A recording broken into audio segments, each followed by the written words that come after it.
Stock market में निवेश करने वाले निवेशक आईपीओ में निवेश करने को लेकर काफ़ी ज़्यादा उत्सुक रहते हैं, क्योंकि आईपीओ में निवेश करके कोई भी 15 से 20 दिन के अंदर अपने कैपिटल पर 20 से 50%, कभी कभी तो 2 गुना से लेकर 3 गुना तक रिटर्न्स कमाए जाते हैं।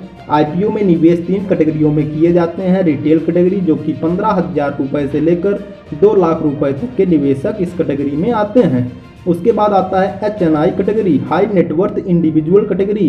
इसमें 2 लाख रुपए से ऊपर जितने भी निवेश किए जाते हैं इस कैटेगरी में आते हैं।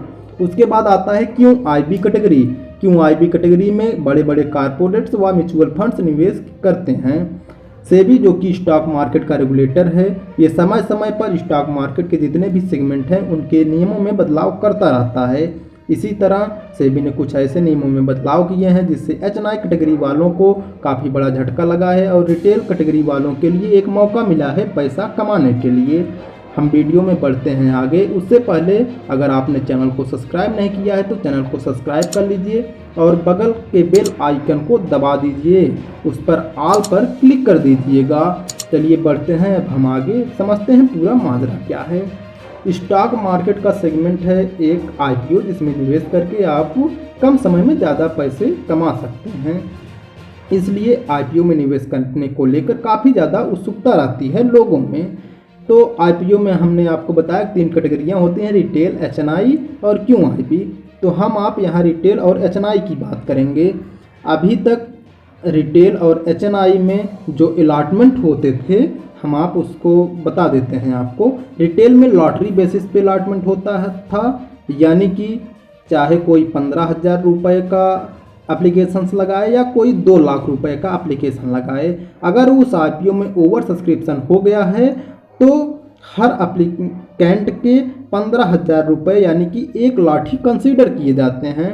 और HNI कैटेगरी में क्या होता था, HNI कैटेगरी में लॉटरी बेसिस पे अलॉटमेंट नहीं होता था, यहाँ प्रोपोर्शनेट बेसिस पे अलॉटमेंट होता था, यानी कि जो एप्लीकेंट है वो जितने ही ज़्यादा शेयर के लिए बोली लगाएगा उसी प्रोपोर्शनेट बेसिस पे उसको शेयर दे दिए जाते थे।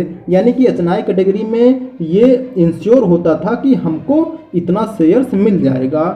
और सेबी ने इस तक को देखते हुए कि ये रिटेल इन्वेस्टर के लिए काफ़ी बड़ा धोखा था, यानी कि जिसके पास ज़्यादा पैसा होगा उसी के हाथ में ज़्यादा शेयर्स लगेंगे।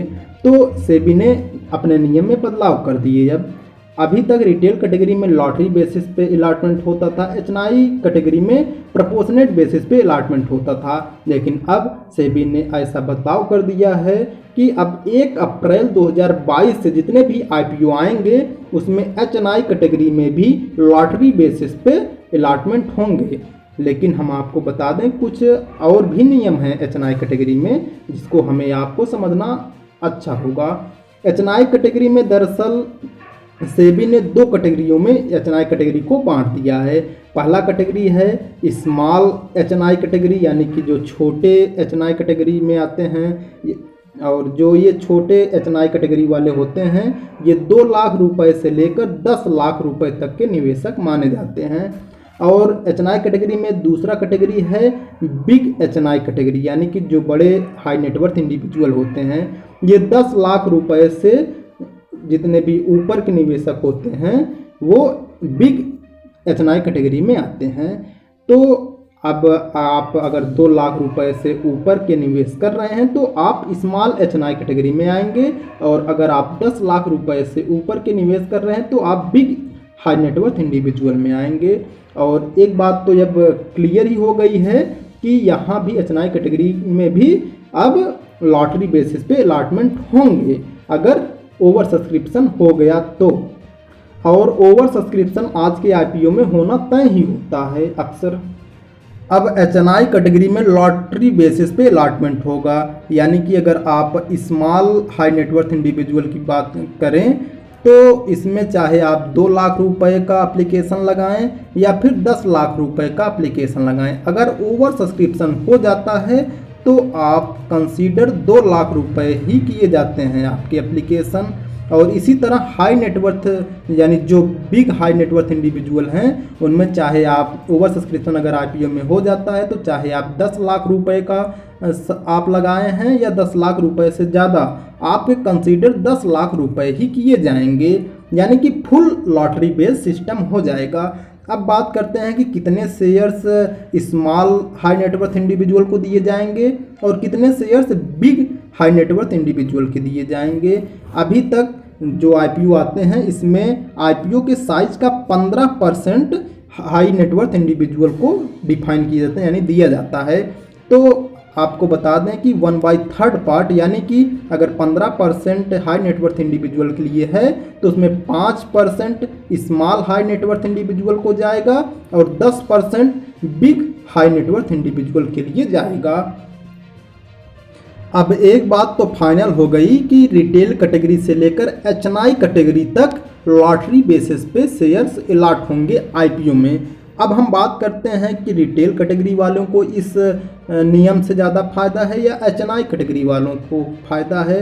वास्तव में आपको अगर हम बता देते हैं कि रिटेल कैटेगरी वालों को फ़ायदा है, क्योंकि पहले एचएनआई कैटेगरी के जो इन्वेस्टर थे उनमें जिसके पास जितना ज़्यादा पैसा था उसी हिसाब से वो अपने शेयर्स इंश्योर कर लेते थे, और जिसके पास पैसा ना होता था, समझ होता था, तो वो फंडिंग करवा लेते थे, फंडिंग से वो अपने शेयर्स इंश्योर कर लेते थे।